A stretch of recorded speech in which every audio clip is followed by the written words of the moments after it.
This week we'll be playing with regular expressions in Ask. You've already learned the basics of regular expressions from John last semester. We'll be going into a little bit more detail. So the thing about regular expressions is that they sort of have two lives. In one life, they're basically a useful hack that programmers use to search for strings in text. And in the other life, they're a thing that's deserving of serious mathematical study. For our purpose, we're doing the second thing. Okay, just to remind you of the basic idea of regexes. A regex is a piece of syntax whose purpose is to match strings. So if you're given a regex and a string, the basic question you can ask is, does this regex match this string? So really a regex is encoding a particular set of strings that it matches. Okay, I'm going to start with an expression language for regular expressions. This is exactly like the sort of expression languages that we were studying last week, so this should be very familiar.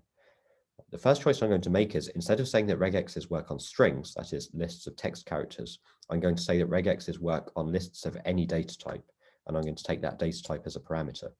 So this parameter is normally called our alphabet. Okay, and also keep in mind that Ask right now doesn't have a built-in data type for text characters or strings, although hopefully we'll get that as a built-in later. Okay, let's go slowly through the definition of this expression language. The first thing we have is called atom. This is the regex that matches one single character. In the normal syntax of regexes, you would normally just write that character, but in this expression language, we need to wrap each character in the atom constructor. Okay, next we have two special atomic regular expressions that are not very often useful in practice for string searching, but they're good to have around for theoretical reasons. So first we have Z, which I call the zero regular expression. This is a regex that always fails. It doesn't match any strings.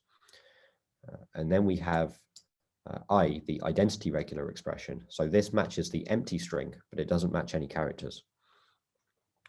Okay, and then we have three operators for building new regexes from smaller ones. So first we have plus. So A plus B is a regular expression that matches a string if it either matches A or it matches B.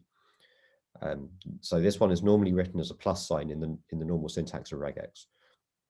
Next we have times, and this is the operator that is normally written as just concatenation.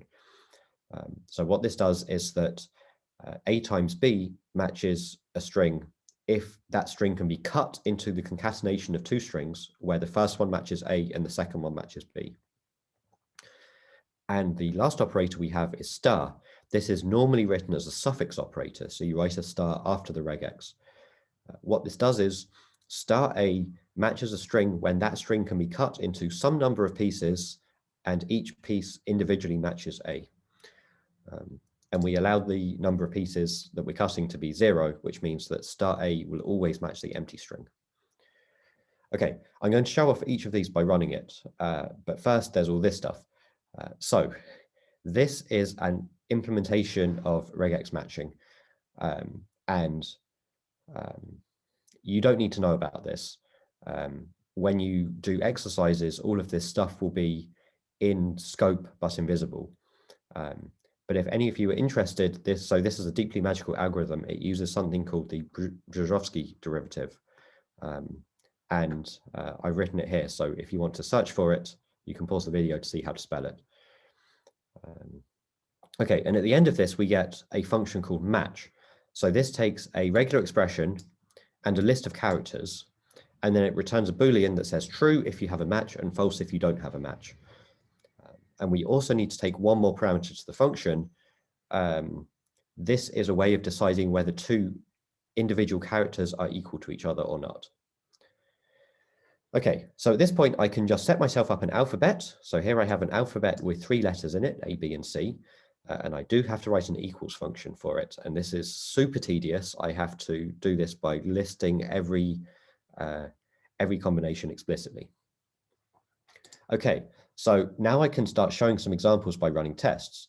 So the regex atom A matches the string A. So I can write test match EQX atom A, and then the string A is encoded as the list A cons empty.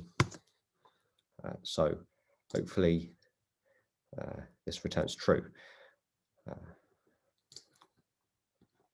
So A doesn't match anything else. So for example, I can say test match EQX atom A.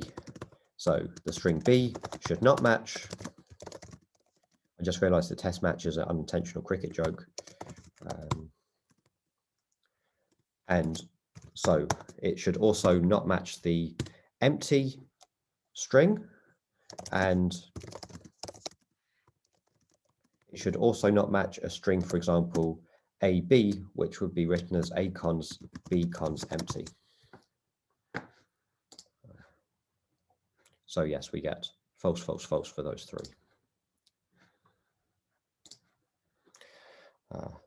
Okay. Now I can take a regex like atom A times atom B. So I can say test match EQX atom A times atom B. So this is the regex that would normally be written AB. So this matches the string AB and nothing else. So this should be false for A. It should be true for A cons B cons empty.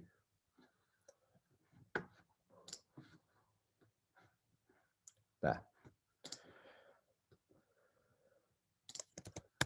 So at this point, if I have any particular string that I like, I can make a regex that matches just exactly that string and nothing else. So for example, I can do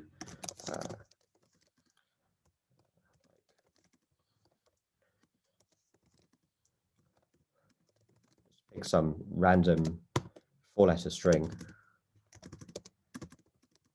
And this should say true, and then if I put any other string here, this would say false. I pressed the wrong button. Oh, when I pressed that button, I deleted it. Oh well. Okay. On the other hand, if I say atom A plus atom B, then this should match the string A, and it should also match the string B. So these should return true, whereas for a string like AB, this should return false. And it should also return false for empty. So this is true, and these two are false.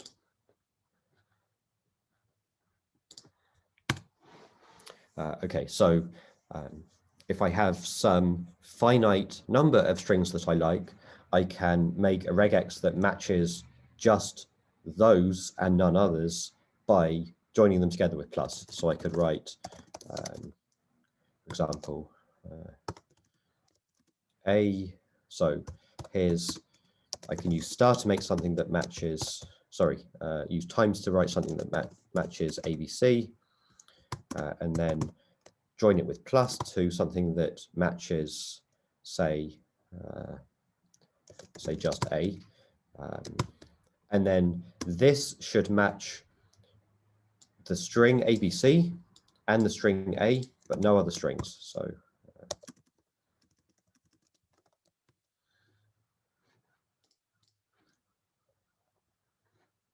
this is true because I don't have time to run all of the reasonable tests. Okay, now onto star. So if I write star of atom A, this will match any string that only contains the letter A. So for example, I say A cons, A cons, A cons empty, this should be true.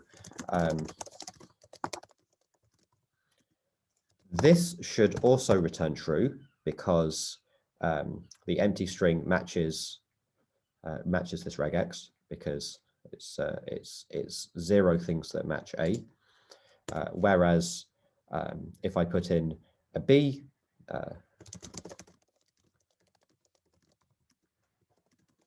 this should return false. True, true, false. So now if I say EQX, if I say star of atom A plus atom B, this will match any string that contains just the letters A and B. So that is because each of those strings can be cut into a bunch of individual characters, each of which is either either matches atom A or it matches atom B. So I can say A, B, B, A, empty, and this should return true. Whereas if I stick a C in the middle, then this should return false. True, false. And then finally, if I say something like star of atom A times atom B, then this should match any string that's made of the repeating pattern AB a bunch of times. So this should match A, B, A, B, A, B, empty, for example. And it should also match the empty string.